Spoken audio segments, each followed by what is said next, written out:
여러분 안녕하세요.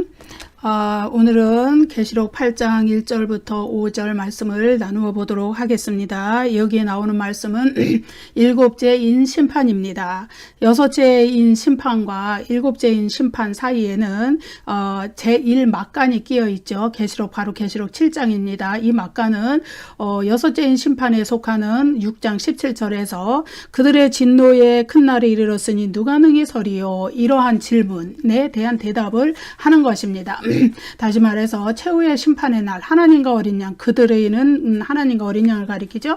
하나님과 어린 양의 진노의 큰 심판, 최후의 심판 날에 이르를 때 감히 하나님 앞에, 어린 양 앞에 설 자가 누구냐, 그거에 대해서 이제 불신자들은 감히 설 수가 없다. 아무도, 불신자들은 아무도 하나님과 그리스도 앞에 설 수 없고 두려움으로 벌벌 떨지만은, 그러나 구원받은 하나님의 백성들은 바로 하나님 앞에 설 수 있는 그런 사람들이다. 이 내용을 설명해 주는 것이 계시록 7장의 내용입니다. 그래서 계시록 7장의 내용들은 여섯째인 심판에 속하지는 않았지만은, 그리고 8장부터 전개되는 일곱째인 심판에 속하지는 않았지만은, 분명히 일곱인의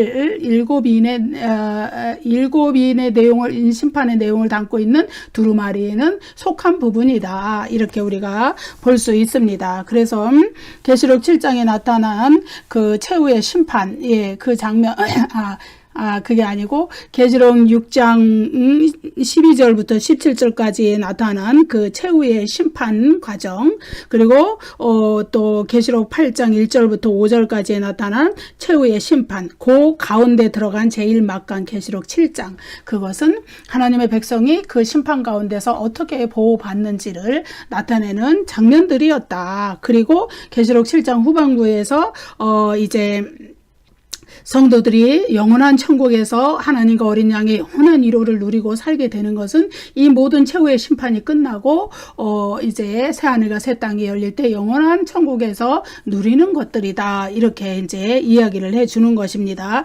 그래서 이제 그 막간의 이야기가 계시록 7장에서 끝나고 이제 8장 1절부터 일곱째인 심판 이야기가 나오는데, 이 일곱째인 심판 또한 최후의 심판에 해당이 됩니다. 여섯째인 심판도 최후의 심판에 해당이 되고, 일곱째인 심판도 최후의 심판에 해당이 되는 것이죠. 그래서 이제 첫째, 둘째, 셋째, 넷째, 다섯째까지는 역사 속에서 반복되는 예비적 심판이라 그래서 역사 속에서 계속 일어나는 심판이지만은, 그러나 여섯째, 일곱째 심판은 그리스도의 역사적 종말의 그리스도의 재림 때 일어나는 최후의 심판에 해당이 된다. 우리가 이렇게 알면 되겠습니다. 계시록 8장 1절 말씀 읽어보겠습니다. 일곱째 인을 떼실 때 하늘이 반 시간쯤 고요하더니, 일곱째 인은 이제 최후의 심판이라 그랬죠. 그래서 이 최후의 심판이라는 것은 우리 다섯째인 심판에서 무엇을 보았냐 하면은 하늘의 재단 아래서 하나님의 말씀과 예수 그리스도의 증거를 증언하다가 목배임을 당한 그 순교자들이 자신들의 그 피 흘린 그 복수를, 하나님께서 공의의 그 복수를 해주실 것을 간청하는 장면이 나왔었죠. 그때 하나님께서 뭐라 그러셨냐 하면은, 아직 그 수가 차기까지, 그러니까 그 동무종들과 형제들의 수가 차기까지 잠시 쉬어라 그랬죠.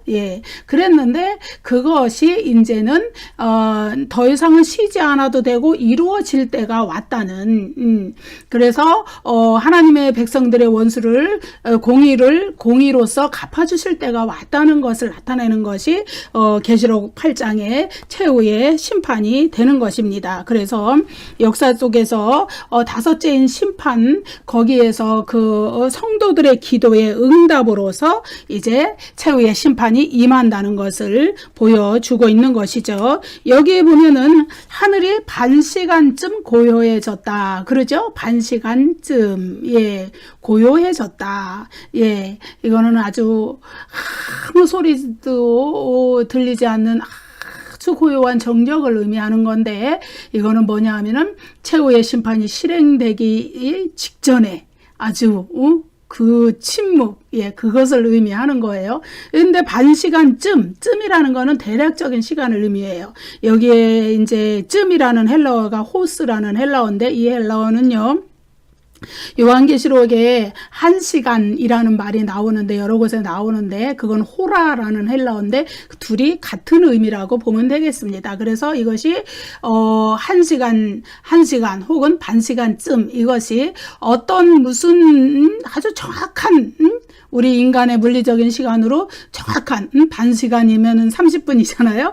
그런 시간을 말하는 것이 아니라 심판의 어떤 위기, 돌발성, 갑작스러운 심판, 이것을 나타내기 위한 대략적인 시간 표시를 이렇게 해놓은 것이다. 이렇게 우리가 보면 되겠습니다. 그래서 이 반시간쯤의 고요함이 뜻하는 것이 무엇이냐? 갑작스러운 심판을, 돌발적인 심판이 이루어지기 바로 직전에 그 정적, 고요함, 그런 소리, 예, 그런 고요함을 의미하는 거거든요. 예. 근데 여기 이제 반시간쯤에서 이 반시간이라는 것은요, 유대의 전통에서 그 제사장들이 예루살렘 성전에서 아침 제사를 드릴 때 향을 드렸던 그 시간이에요. 향을 드린다는 것은 기도를 올리는 시간이거든요. 그리고 그 시간에 제사장들이 향을 올릴 때에 그 성전 밖에서 백성들이 서서 그 제사장이 향을 올리는 일이 다 마치기를 조용히 기다리면서 침묵으로 기도를 했던 시간이 이 반시간인 거예요. 그 시간에 비유해서 반시간쯤, 다시 말해서 이 최후의 심판이 하나님의 백성들의 기도와 연관되어 있다는 것을 보여주는 표현이 되겠습니다. 고요하다는 의미도 역시 한 두 가지 정도로 우리가 찾아볼 수 있는데, 예, 첫째로 그 의미는 구약의 예언서들은 종종 여호와 하나님, 전능하신 하나님이 심판하러 나갔을 때 우주 만물이 고요한 침묵으로 흐르는 것을 표현한 그런 예언서들이 있어요. 구약의 선지서들, 하박국 2장, 3장, 스가랴 2장, 3장, 스바냐 이런 데서 그런 장면들이 나옵니다. 그런데 지금까지 사도 요한이 이제 지금 계시록 8장 여기까지 진행해 올 때까지는 수많은 살아 움직이는 소리들이 요한계시록에서 나타났었어요. 예, 어떤 거냐 하면은 24장로들, 네 생물들, 이들이 하나님께 하늘 보좌 앞에서 드리는 찬양과 경배, 또 무수한 천사들이 드리는 찬양과 경배, 또 지상에 막 임하는 재앙들, 심판으로 인해서 오는 재앙들이 막 불협화음을 일으키면서 막 인간 세상에 일으키는 소리들, 또 구원받은 사람들이 구원받은 하나님의 자녀들이 모여서 하나님께 드리는 기쁨의 노래에 이런 장면들, 예? 이런 장면들이 사도 요한이 본 환상 속에서 계속 소리로서 이렇게, 그래서 내가 들으니 이런 표현으로 이렇게 나타났었죠. 그렇지만은 지금까지의 모든 이 현상이 이제 어린 양이 7인을 떼시자마자 갑자기 무엇으로 변했냐? 침묵으로 조용히 변하는 거예요. 그것은 뭐냐 하면은 최후의 심판이 이루어지기 직전의 고요함, 정적. 예. 그래서 얼마나 무서운 심판이 임박해 있는지를 나타내 주는 그런 표현입니다. 그래서 하나님의 진노가, 불신자들과 사탄의 세력에 대한 하나님의 진노가 최고조에 이르렀고, 이제는 최후의 심판을 통해서 그들을 완전히 멸망시켜서 불못으로 던져 넣으시는 그런 과정. 예. 그것이 일어나기 직전의 고요함, 정적. 예. 그것을 의미하는 것이죠. 예. 그래서 곧 일어날 최후의 심판의 그 무서움, 그것을 예고하는 이것은 침묵입니다. 그래서 그 최후의 심판의 계시가 너무도 두렵고 놀랍기 때문에 반시간쯤 멈추어서 숨도 못 쉬고 침묵을 지키며 하나님의 최후의 심판이 어떻게 이루어질 것인가를 모든 우주 만물이 보면서 이렇게 지켜보는, 예, 그런 장면을 우리가 연상할 수 있는 것이죠. 하늘에서 발생한 그 고요함, 그 잠깐의 고요함 이후에 이제 돌발적으로 최후의 심판이 이 땅으로 탁 이렇게 심판이 임하는 것을 보여주는 것이죠. 그 다음에 이제 고요하더니라는 말이 가지는 두 번째 의미는 무엇이냐 하면은 성도들의 기도와 연관이 있어요. 예. 성도들은 하나님은 우주 만물의 모든 시끄러운 소리까지도 다 그 가운데서도 성도들의 기도를 다 들으실 수 있는 분이시지만은 그러나 이 고요하더니 그 뒤에 8장 3절 5절에는 성도들의 기도에 대한 얘기가 막 나오거든요. 예. 이 고요한 속에서 성도들의 기도에 귀를 기울이고 집중하시는 성도들의 기도를 보다 조용한 가운데서 다 들으시려는 하나님의 의지를 드러내는 표현이다. 우리가 이렇게 보면 되겠습니다. 여러분, 최후의 심판은 성도들의 기도의 응답으로 이루어진다는 것을 지난번에 그 계시록 6장 9절부터 11절에 나오는 다섯째인 심판에서도 말했고, 오늘 8장 3절 5절 일곱째인 심판에서도 그것을 말해주고 있어요. 그래서 그 성도들의 기도를 고요한 가운데 들으시려는 하나님의 의지, 예, 이것을 나타내는 표현이다. 예, 그래서 이 고요함은 첫째는 하나님의 심판의 무서움을 예고하는 것이고, 하나는 성도들의 기도의 응답으로 최후의 심판이 행해진다는 것을 이 고요한 정적이 나타내 준다는 것이죠. 8장 2절 보겠습니다. 내가 보매 하나님 앞에 일곱 천사가 서 있어 일곱 나팔을 받았더라. 예, 내가 보매 이제 환상이 계속 진행되는 가운데 사도 요한이 처음 보는 새로운 장면을 보게 되는 그것을 표현할 때 내가 보매 이렇게 표현한다 그랬어요. 그런데 여기에서 내가 보매는 하나님 앞에 일곱 천사가 서 있어 일곱 나팔을 받은 장면을 사도 요한이 새로 목격한 것이죠. 예. 그런데 여러분, 일곱 나팔은 일곱 나팔 심판과 관련된 것이거든요. 그런데 지금 아직도 일곱째 인 심판을 이야기하고 있는 도중에 갑자기 이 뒤에 8장 3절부터 5절까지는 도로 일곱째 인 심판을 말하고 있거든요. 그런데 갑자기 일곱 나팔 심판에 관련된 일곱 나팔 얘기가 8장 2절에 갑자기 끼어든 것처럼 보이죠. 예, 이것은 사도 요한이 사용한 문학적 전환 장치입니다. 이것은 무엇이냐 그러면은 삽입구예요. 예, 뭐냐 하면은 이제 일곱째 인심판이 끝나고 바로 이어서 나오는 것이 일곱째 나팔 심판입니다. 예. 근데 여러 번 말씀드렸지만은 일곱인 심판 끝나고 일곱째 나팔 심판 끝나고 일곱 대접 심판, 이것이 연대수는 가리킨다는 것은 아니라 그랬어요. 그것은 뭐냐 하면은 사도 요한이 환상을 본 논리적인 순서, 그것을 기록한 순서라는 것을 말씀해 드렸어요. 마찬가지로 이제 일곱째 나팔 심판에 대한 환상에 대한 묘사가 바로 일곱째인 심판에 대한 묘사가 끝나면 그것이 이제 첫째 나팔, 둘째 나팔 심판 이렇게 쭉 이어서 나오게 되는데, 그 서론으로서의 작용을 8장 2절이 이렇게 하고 있는 거예요. 그래서 8장 2절 이 부분은요, 일곱째인 심판의 일곱째인 심판의 결론 부분에서 있으면서 일곱 나팔 심판의 서론으로 작용을 한다. 그래서 이것은 어떤 문학적 장치다, 전환적인 삽입구다. 예, 이렇게 말씀을 드리면 되겠어요. 근데 여기 하나님 앞에 서 있는 일곱 천사들이다. 예, 근데 이것을 요한계시록의 수신자들은 유대의 묵시문학이라는 것이 있었다 그랬고, 요한계시록도 묵시문학적인 특성을 지녔다고 그랬는데, 거기에 나타나는 유대의 묵시문학에 흔히 많이 나타나는 일곱 천사장으로, 대천사장으로 그들이 기억을 했다. 예. 예? 그것을 무엇으로 알 수가 있냐면은 일곱 천사 앞에 관사가 붙어 있어요. 투수라는 관사, 정관사, 영어로 말하면 더예요. 더. 정관사 더가 붙은 것처럼 일곱 천사 앞에 투스라는 정관사가 붙어 있는 것은 수신자들이, 요한계시록의 수신자들이 익숙하게 알고 있는 존재들을 표현한 것이에요. 바로 그 일곱 천사 말이야. 수신자들, 여러분이 유대교 그 묵시문학에서 흔히 봤던 그 일곱 천사, 이런 표현이에요. 예. 그 일곱 천사들이 일곱 나팔들을 받은 거예요. 예.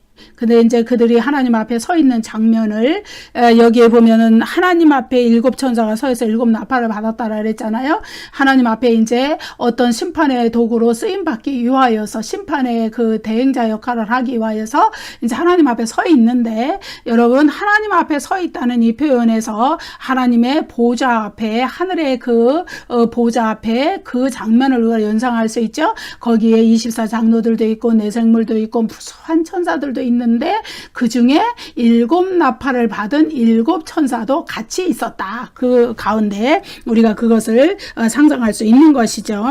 그래서 7천사가 7나팔을 받았다. 그러죠? 여기 받았더라. 받았다는 것은, 이것은 7나팔 심판의 명령을 7천사가 비록 수행하지만 그 심판의 주권자는 하나님이시라는 걸 나타내요. 여기에 받았더라. 이거는 이제 제가 여러분 말씀드린 신적 수동태라 그럽니다. 그것은 뭐냐 하면은 주어가 표시되어 있지 않지만은 하나님이 주어일 때 주어를 표시 안 한다 그랬어요. 그래서 그 7나팔을 주신 주체가 누구냐? 하나님 자신이 주신 거예요. 그 얘기는 하나님이 그들을 심판의 대행자로 쓰시지만 이 심판은 7나팔 심판을 주관하시는 분은 바로 하나님 자신이라는 것을 나타내는 것입니다. 이제 7나팔 심판에 가서는 심판의 강도가 더 범위가 넓어지고 더 강도가 세지는 그러한 이제 그 표현들이 나오게 되는데, 그것은 7인 심판, 7나팔 심판, 7대접 심판이 점진적 반복 구조를 가지고 있기 때문이라는 것을 말씀드렸고요.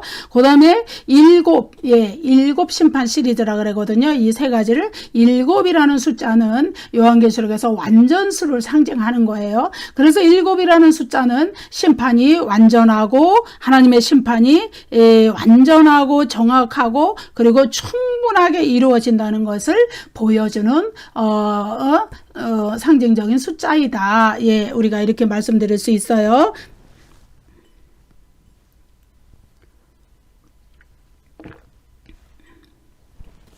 자, 계시록 8장 3절. 또 다른 천사가 와서 제단 곁에 서서 금향로를 가지고 많은 향을 받았으니 이는 모든 성도의 기도와 합하여 보좌 앞 금제단에 드리고자 함이라.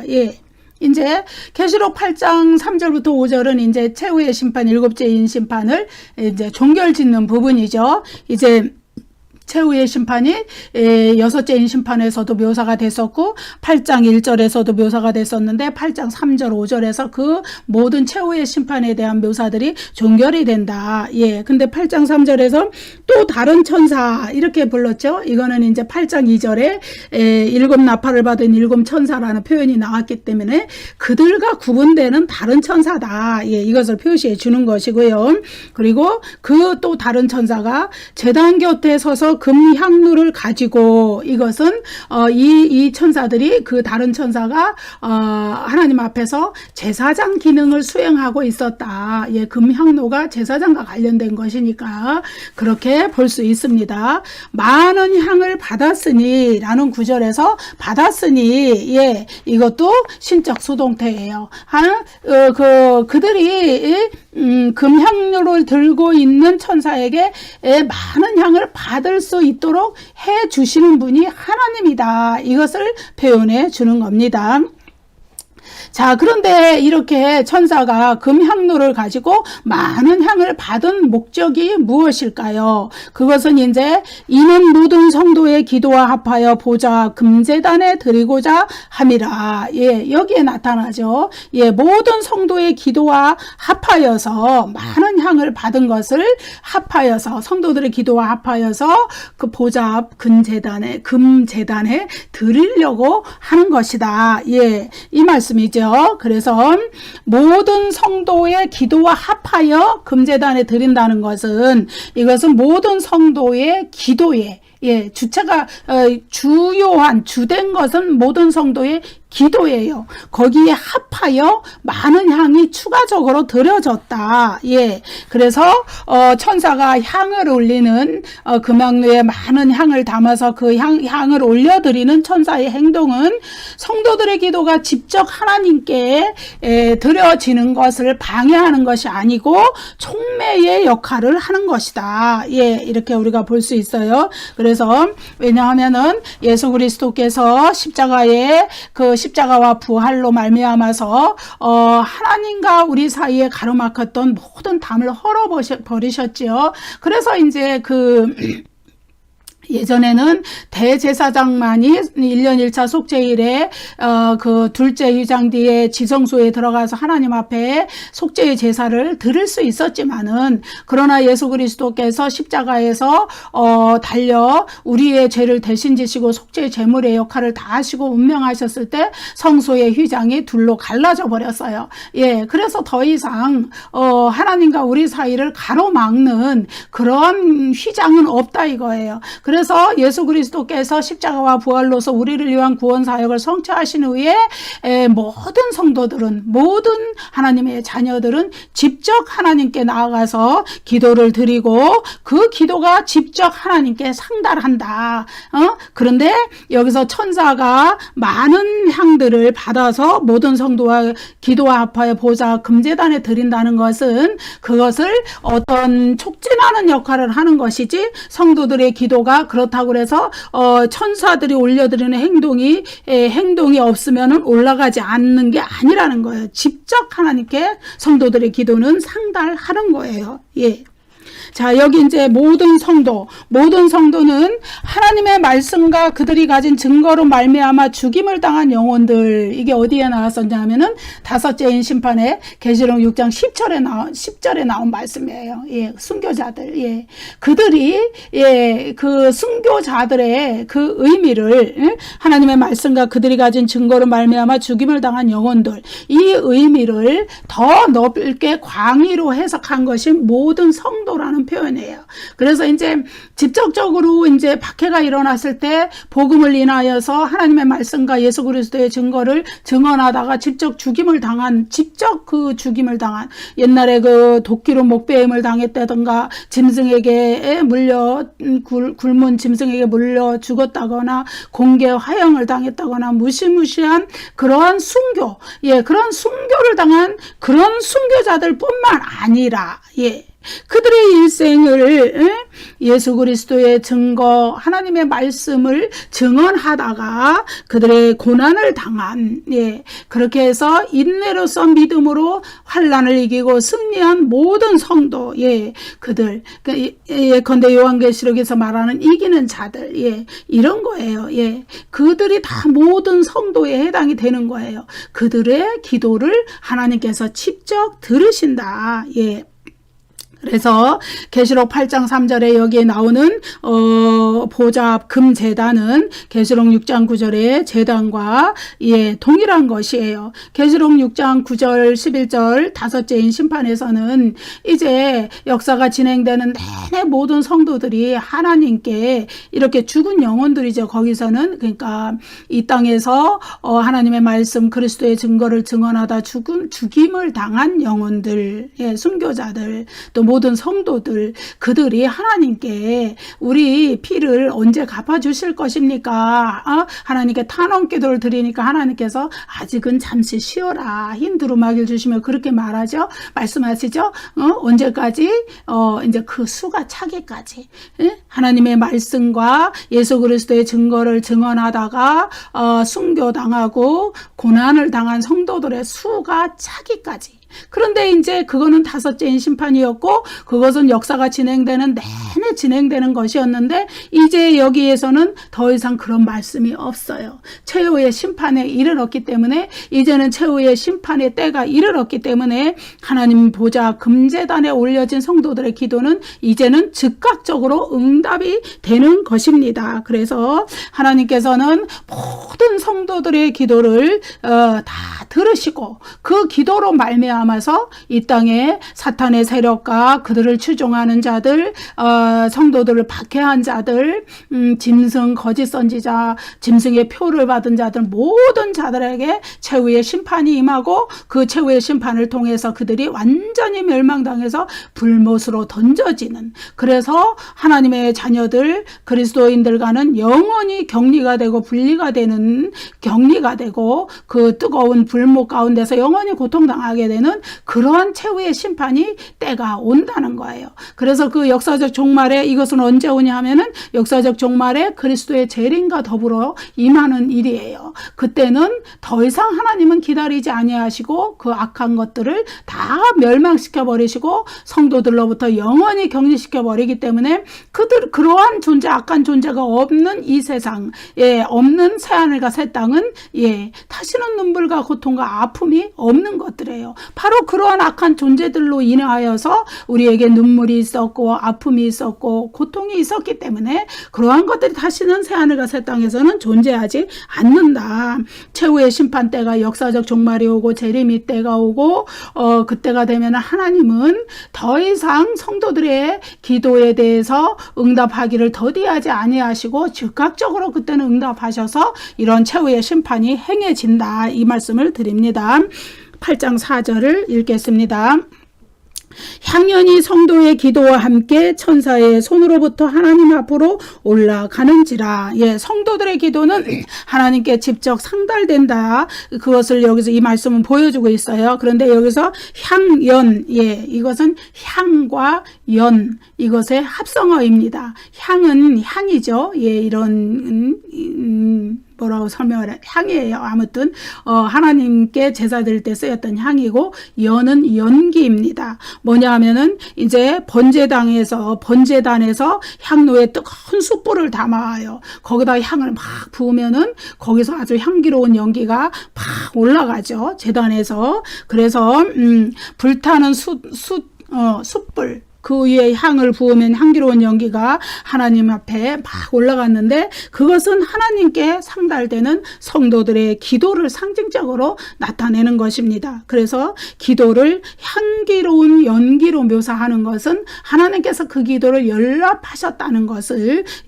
이렇게 표현해 주는 말씀이죠. 이것은 이제 직접적인 목숨을 잃은 순교자들뿐만 아니라 이제 하나님 앞에 충성된 삶을 평생 살다가 고난의 길을 걸어간 성도들이, 그들이 기도할 때 하나님이 그것을 다 들으셨다는 것을 나타내는 은유적인 표현이 됩니다. 향연이 하나님 보좌 앞에 올라갔다는 것은 성도의 기도와 함께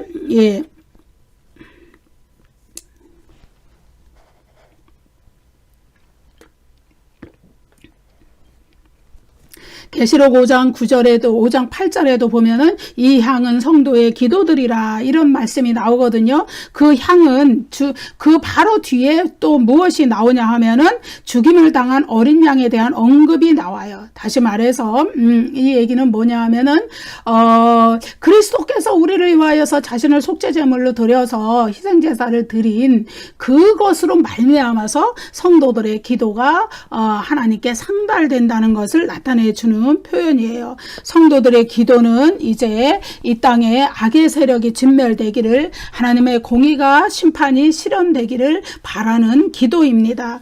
그런 기도를 통하여서 하나님께서는 이 땅에 심판을 가져오시는 거예요. 그래서 물론 하나님이 이 역사를 주관하시고 처음에 역사를 계획하시고 시작하시고 진행 과정에서 주관하시고 나중에 예수 그리스도의 재림 때 역사를 종결시키는 분이시고, 이것은 다 하나님의 주관에 속한 일이지만은 하나님께서는 그 홀로 일하시는 것이 아니고 성도들의 기도와 더불어 그 모든 일을 이루어 나가신다.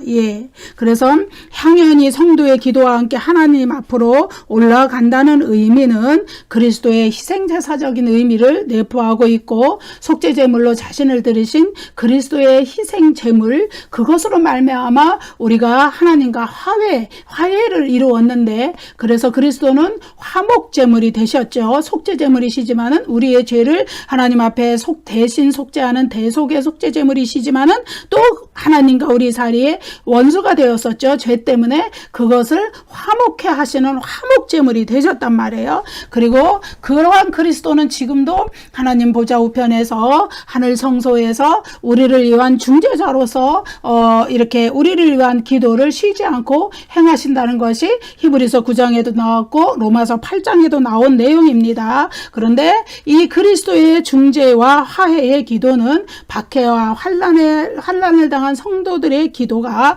더욱 완전하게 하나님께 상달되도록 돕는 역할을 한다. 예.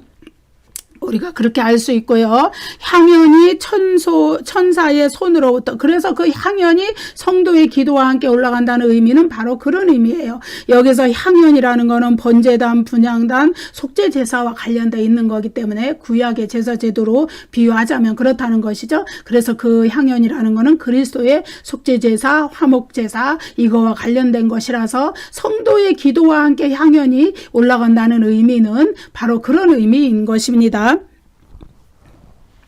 그런 의미이기 때문에 우리가 드리는 기도는 외롭지 않다. 우리가 드리는 기도에 예수 그리스도께서 우리를 위한 그 중재자로서의 기도가 또 속죄제물을 드리신 그 기도가 더해져서 하나님께 더욱 상달된다. 예, 우리가 그렇게 알면 되겠습니다. 향연이 천사의 손으로부터 하나님으로 올라간다. 이 의미는 천사들은 하나님의 뜻을 수행하는 하나님의 그 도구이시잖아요. 그 하나님의 심부름꾼이시잖아요. 그래서 성도들의 기도를 하나님께 봉헌하는 역할을 수행하는 것이지, 그렇다고 해서 성도들의 기도가 꼭 천사들을 손을 거쳐야만 올라가는 그런 것은 아니에요. 그 성도들의 기도가 직접 상달된다는 의미를 절대로 향연이 천사의 손으로부터 하나님으로 올라간다는 이 구절이 희석시키지는 않습니다. 그래서 향연이 성도의 기도와 함께 하나님 앞으로 올라간다. 이 말씀은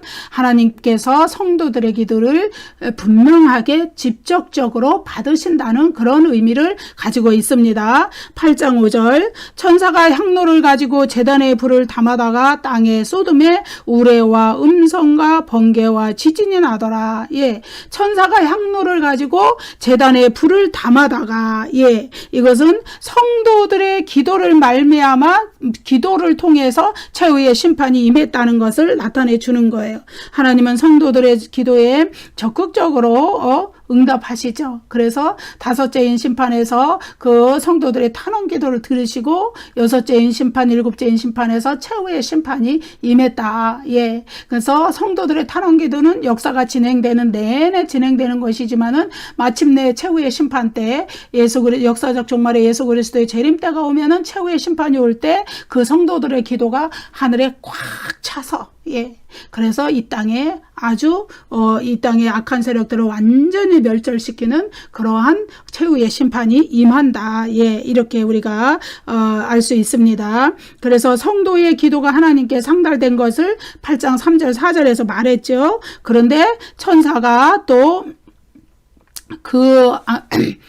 금향로의 향과 성도의 기도를 담아 하나님께 드리는 역할을, 제사장 역할을 누가 했느냐? 천사가 했는데, 이제는 그 천사가 하나님의 심판의 명령을 수행하는 그런 심부름꾼으로 나오죠. 예, 하나님의 명령에 따라 향과 기도를 담아 하나님께 올렸던 바로 그 향로, 예, 거기에다가 또 제단의 불을 다시 담아서, 예, 심판의 불로 이 땅에 쏟아버리시는 거예요. 예, 제단의 불은 이제 여기에서 이제 두 번 사용되죠. 어떤 불이냐 하면은 첫 번째 불의 목적은 향과 성도들의 기도를 하나님께 올리기 위하여서 금향로에 번제단의 불을 담았던 것이에요. 예. 그런데 두 번째 불은 또 천사가 그 제단의 불을 두 번째 취했는데 그 불은 뭐냐 하면은 하나님이 명령하신 심판을 수행하기 위하여서 또다시 제단의 불을 담는 거예요. 예. 그래서 천사가 제단의 불을 담아다가 그것을 땅에 쏟아버렸어요.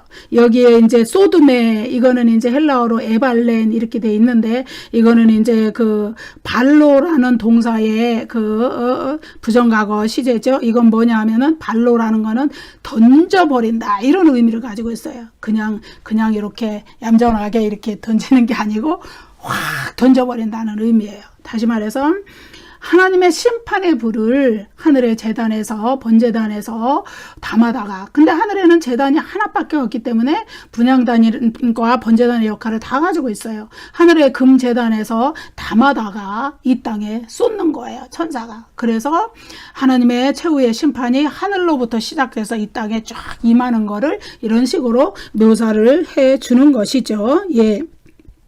그래서 여기에 이제 우레와 음성과 번개와 지진이 나더라. 이 구절은요, 최후의 심판을 나타내는 표현이에요. 이 구절이 나타나는 구절이 네 군데 나온다 그랬어요. 제일 먼저 나오는 구절은 계시록 4장 5절인데 여기에서는 이제 지진이라는 항목은 빠져 있어요. 4장 5절에서는. 왜냐하면은 그거는 하나님의 보좌 앞에서 일어나는 현상들이기 때문에 그래요. 그 현상은 뭐냐 하면은 이 최후의 심판을 예상한 서론적 언급이에요. 거기서는 그 최후의 심판이 하나님의 보좌로부터 발생한다는 것을 나타내주는 표현이에요. 그렇지만 거기는 하늘이기 때문에 지진은 이 땅에 일어나는 거니까 지진이라는 항목은 빠져 있어요. 그렇지만은 이제 나머지 일곱째인 심판, 일곱째 나팔 심판, 일곱째 대접 심판, 여기에서 이 똑같은 표현이 나오는데 거기에는 지진이 다 포함되어 있어요. 번개와 음성과 우레소리, 다시 그건 4장 5절이고요. 여기 보면은 우레와 음성과 번개와 지진이 나더라. 이것이 이제 일곱째인 심판의 묘사고, 똑같은 묘사가 어디에 있느냐? 일곱째 나팔 심판에 있고 일곱째 대접 심판에 있어요. 예, 이것은 뭐냐 하면은 일곱째인 심판과 일곱째 나팔 심판과 일곱째 대접 심판이 똑같이 최후의 심판을 묘사해 주는 것이다. 그런데 점점 갈수록 나팔 심판, 그 다음에 대접 심판으로 갈수록 점점 심한 강도로 묘사가 된다. 그래서 요한계시록의 점진적 반복 구조를 잘 나타내는 그런 것이 바로 이 번개와 우레와 음성과 번개와 지진이라는 이 표현이거든요. 그렇습니다. 그래서 계시록 4장 5절에서는 지진이 빠진 번개와 음성과 우레 소리, 이 현상이 최후의 심판을 예상한 그 서론적 언급, 그러니까 최후의 심판이 그 하늘에서부터 시작이 된다는 것을 나타내는 묘사, 표현이고, 이제 일곱째인 일곱째 나팔, 일곱째 대접 심판에서는 그것이 이 땅에 쏟아진다는 거예요. 하늘의 보좌, 하나님의 보좌로부터 땅에 쏟아지는 최후의 심판. 그래서 그 최후의 심판을 통하여서 악의 세력들이, 그리고 악의 그 불신자들이 완전히 멸망의 길을 가게 되는 그 심판. 그래서 그 최후의 심판을 가장 잘 나타내 주는 것이 계시록 20장 11절 15절의 크고 흰 보좌 심판인데, 거기에서 생명책의 이름이 기록되지 못한 자들은 다 불못에 던져진다 그러잖아요. 안 믿는 자들, 불신자들도 그들이 부활한 채로 역사적 종말의 전체 인류의 부활이 일어나는데, 부활한 몸을 가지고 최후의 심판을 받고 불못에 던져지는 것이고, 그 이전에는 이제 짐승과 거짓 선지자와 용, 사탄이죠. 그 세력들이 다 불못에 던져지는 일들이 기록이 돼 있잖아요.